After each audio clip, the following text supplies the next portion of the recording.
Salam alaikum fani cɛ ana muso denmisɛn ani makɔrɔba. Salam alaikum fani cɛ ana muso denmisɛn ani makɔrɔba. Aw salam alaikum tuguni. Salamu dafara saba. Inch'Allah, toujours c'est Badia Seba et Yacoub.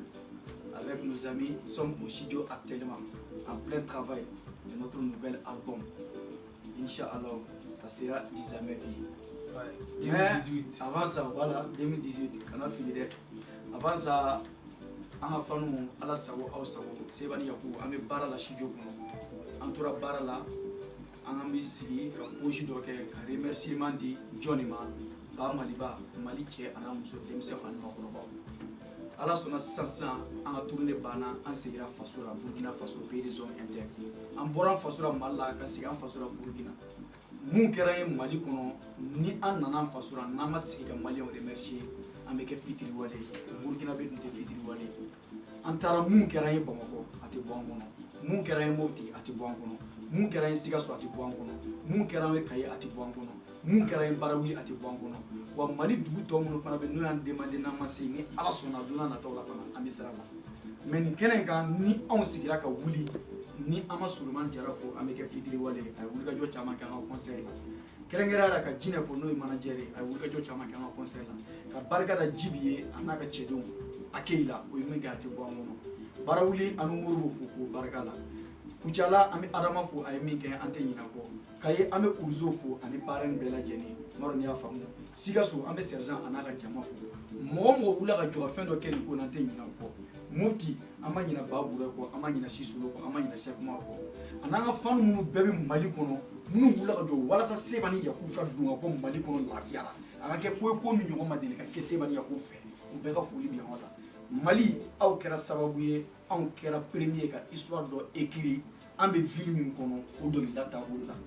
anw n'an ɲɔgɔnna minnu bɛ yan Burkina Faso Burkina Faso n'an bɛ dɔnkili da depuis ala ye dugu in sigi mɔgɔ fɔlɔ min bɔra Bugu yan ka taa tournée nationale kɛ Mali kɔnɔ ka sigi ka na n'a drapeau ye Burkina Faso ala sɔnna kira sɔnna an baw sɔnna an faw sɔnna an karamɔgɔw sɔnna an ka faniw sɔnna o fɔlɔ kɛra Sebani Yacoub ye mais jɔn y'a kɛ Maliens an ka fanu donc n'an nana Burkina an kana video adressé la wari t'an fɛ k'a di aw ma sanu t'an fɛ k'a di aw ma mais a ye min kɛ anw ye a ti bɔ an kɔnɔ dɔw kasira an nɔfɛ dɔw ye wari d'a ma dɔw ye sanu d'a ma dɔw ye fini d'a ma mais ko in bɛɛ ye mun de ye la paix au Mali ala ka Mali suma ala ka Mali lafiya ala ka Mali suma ala ka Mali lafiya ni Mali lafiyara Burkina lafiyara ni Mali lafiyara Farafina lafiyara Sebani Yacoub bi Maliens ko fo an saya fɛn bɛɛ fo janfa an ka fana bɛ diɲɛ fan o fan b'o kɔ mais nin video in dabɔra de ka Maliens remercier Sebani Yacoub tɛmɛ mun kɛ u fɛ sisan a ye balimaya diya don an na ka sinjiya diya don an na walahi aw sara b'a la o bɛ dɔgɔ. Ouais, tranquille. Kɔni e tilala kuma bɛɛ ka ban n y'a fɔ n'i bɛ kuma bɛ to k'i hakili sigi quoi. Bon vraiment foyi tɛ yen an kɔni kuma wɛrɛ tɛ ne fɛ ne bi ayiwa fanu fo. N tɛ se kuma na quoi ça c'est mon petit. Cɛ hakili sigi se kuma na i b'a faamu. E tilala kuma bɛɛ ka ban dɔrɔn an bɛ foli di fanu cɛman ani musoman ma denmisɛn ani maakɔrɔbaw bɛɛ lajɛlen Mali kɔnɔ ani Mali kɔ kan kɛrɛnkɛrɛnnenya ma kɔni an bɛ Malikaw de fura bi parce que munna an ye tournée min kɛ cɛ yɛrɛ la petit yɛrɛ kuma a kuma bɛɛ fɔ ka ban Siba Petit voilà vraiment kunbɛli cogo min kɛra an na Mali yɛrɛ kɔnɔ an sera Mali dugu o dugu o y'an kunbɛ kunbɛcogo ɲɛnama kɔnɔ an ye concert fana kɛ fana a bɛɛ kɛra jamako ye jama bɔra ka taa an kunbɛ ka tila ka taa don ka sanu fa i n'a fɔ dakɔnɔɲi vraiment a bonyana Baliya Seba ani Yacoub fo ka dépassé ko yanni ka ɲaga fɛnba fofo nɔ na fɛn min y'a fofo i ka ɲaga o tigi la an tɛ Seba ni Yacoub tɛ dɛ Malien minnu kɛra sababu ye ni an kɛra jamatigiw ye Mali yɛrɛ kɔnɔ ka kɛ fɛntigiw ye Mali kɔnɔ an bɛ olu de fo k'u barikada n'o ye an kanubagaw ye kɛrɛnkɛrɛnnenya ma Solo an b'i fo i ni ka cɛdenw bɛɛ lajɛlen an b'i fɔ k'i barikada kuma caman tɛ ne fɛ ne bɛ aw fo dɔrɔn ka dugawu de kɛ aw ye dɔrɔn ala ka si ani kɛnɛya d'a ma hali sisan a ka dugawu kɛ fana Seba ani Yacoub ye an bɛ tunu tigɛ an ka se ka tunu tɔ tigɛ k'a filan fɔ ka jɛ soli ala rasul kuma ti a ye min fɔ a tɛ tɛmɛ o kan Cheikh Solution Madani Ayidara a n'a ka denbaya bɛɛ wa do jabira ama amba wa do jabira ama olu fana ko barakala actuellement ami studio de konata dirati ka fanu rappeler ay abonné ama YouTube kan badiya seba ya wana page officielle kan album kura de be ka labenta a son baba bara be sena ana clip de na lancer ɲɔgɔn fɛ ni ala sɔnna an m'a fɔ ko a ka di n'a ka di aw de b'a décider an tɛ foyi ye wa an tɛna kɛ foyi ye fana ni aw tɛ an yɛrɛ tɛ star ye an ma dɔn fɔlɔ mais an ka fanu mun b'an bolo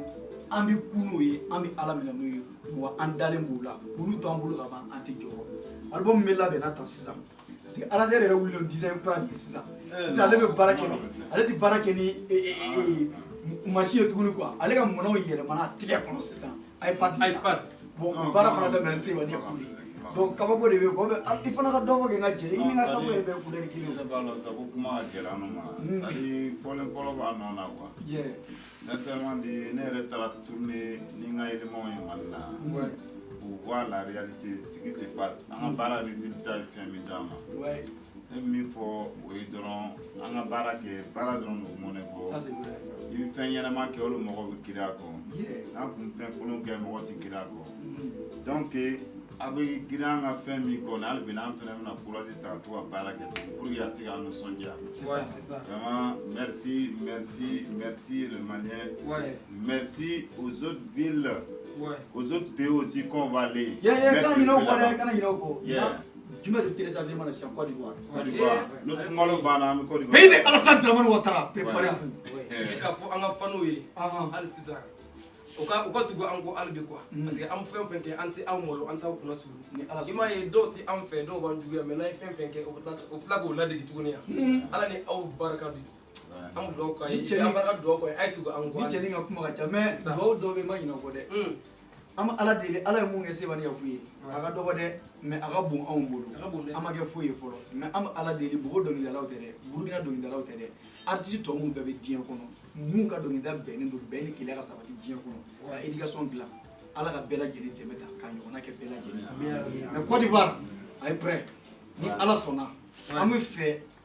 ka ko ye aw fɛ an ma sigi ni ko mais depuis 6 ans Sebani k'u demander le Côte d'Ivoire an bɛ taa palais de la culture minɛ Abidjan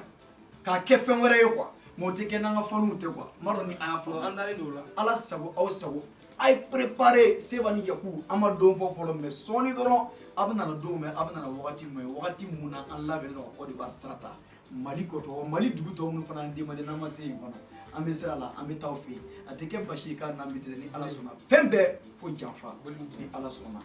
Sigo volume bila kana bila na machine la bila ni ka iPad ye wa fili ka bɔ fili quoi